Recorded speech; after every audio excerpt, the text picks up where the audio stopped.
वक्फ़ एक अरबी भाषा का शब्द है, जी। अरबी ज़बान का। और वक्फ़ मतलब होता है समर्पण। मान लीजिए कोई मुसलमान है और उसने मरने के पहले अपनी वसीयत लिख दी और कहा कि ये जो मेरी ज़मीन है, इस ज़मीन पर कब्रिस्तान बन सकता है या मस्जिद बन सकती है, ऐसी कोई बात, तो उसकी जो संपत्ति होगी वो वक्फ़ बोर्ड की हो जाएगी। नमस्कार दोस्तों, मैं सुशील कुमार सिंह और आप देख रहे हैं संविधान तक है।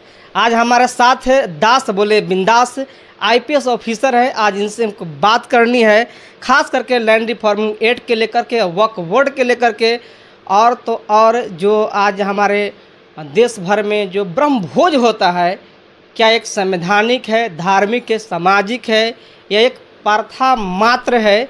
इन तीन विषयों पर सर से जानेंगे। और बता दें कि अरवल में भी आईपीएस ऑफिसर बन के रहे हैं और अरवल के लोगों को सेवा देने का काम किए हैं। और मुझे आज बहुत खुशी हुआ कि एक रिटायर्ड आईपीएस ऑफिसर से बात करने आए हूँ उन विषयों पर जो संवैधानिक है, उन विषयों पर जो समाज में बहुत कम लोग इस पर बात कर पाते हैं।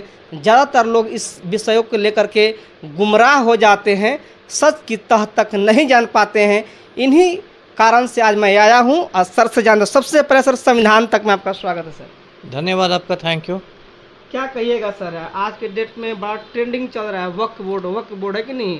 मुसलमानों ने नीतीश कुमार को बाइकआउट कर दिया। देखिए, ये मामला मैं शुरू से समझाता हूँ दर्शकों को। जी देखिए, वक्फ़ एक अरबी भाषा का शब्द है, जी अरबी ज़बान का।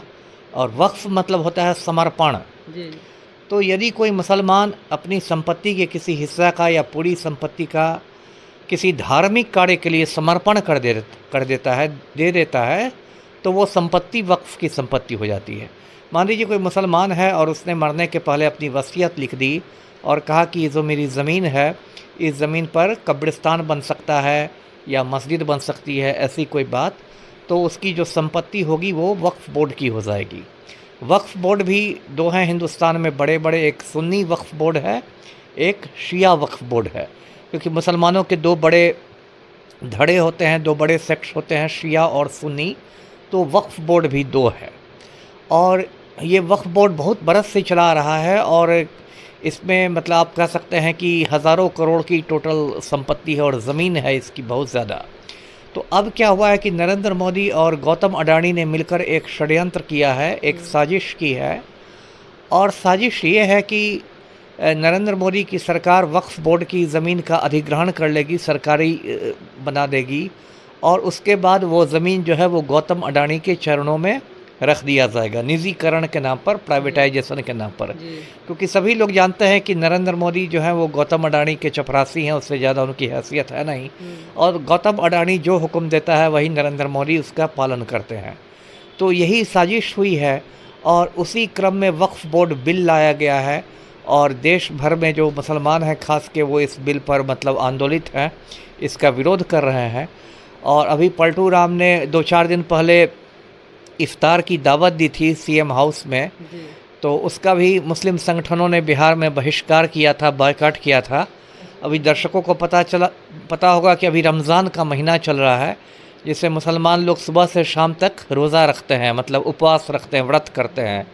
और शाम में सूरज डूबने के बाद जो रोज़ा खोला जाता है तो उसी को इफ्तार कहते हैं।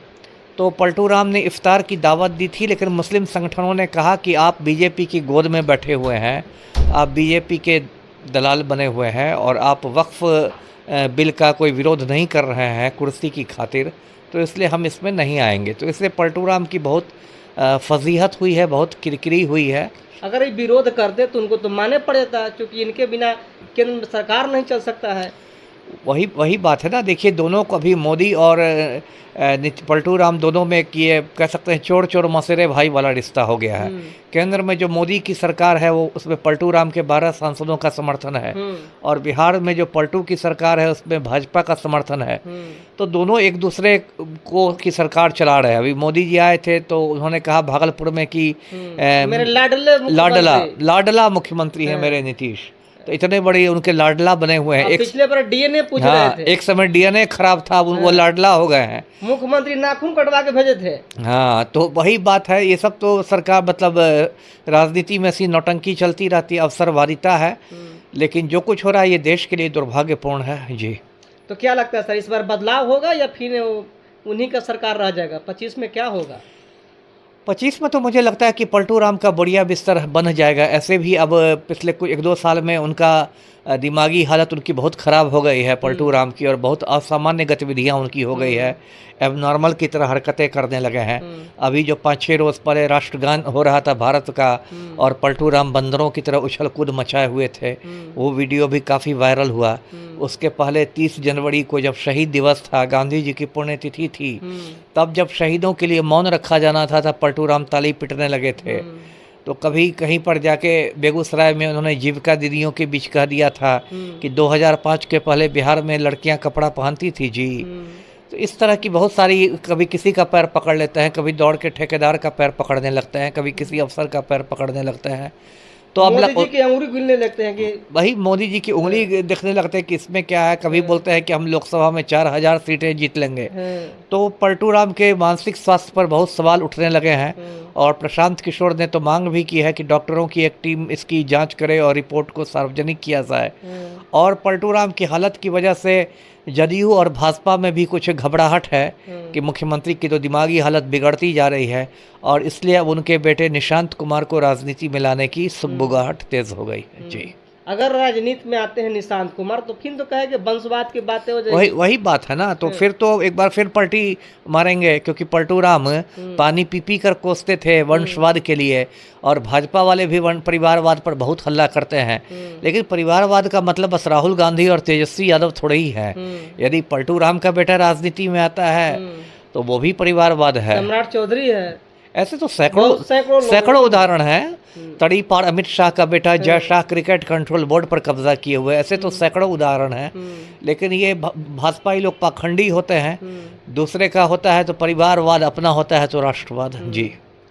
अगर बिहार में तेजस्वी की बात हो तो 9वीं फेल, और देश में प्रधानमंत्री बनने के बात हो तो कोई नहीं कहता कि 4थी पास है। वही ना, प्रधानमंत्री तो ये है चाय बेचने वाला जाहिल है। प्रधानमंत्री नरेंद्र मोदी की कोई डिग्री का आज तक अता पता नहीं है। वो कहते हैं कि पॉलिटिकल साइंस डिग्री कहते हैं कि 1978 में उन्होंने दिल्ली यूनिवर्सिटी में ग्रेजुएशन किया था, और जब डिग्री मांगी गई तो मोदी जी कंप्यूटराइज दे दिए। इधर कंप्यूटराइज्ड एक फर्जी डिग्री आई, और उसमें सब्जेक्ट का नाम लिखा हुआ एंटायर पॉलिटिकल साइंस। तो ये चाय बेचने वाले जाहिल देश का प्रधानमंत्री बना हुआ है। अब मोदी जी की ये हालत है कि बिना टेलीप्रॉम्प्टर पढ़े हुए 4 लाइन नहीं बोल सकते हैं, है ना। एक बार इनका टेलीप्रॉम्प्टर खराब हो गया तो उन्होंने बेटी पढ़ाओ को बेटी पटाओ बोल दिया।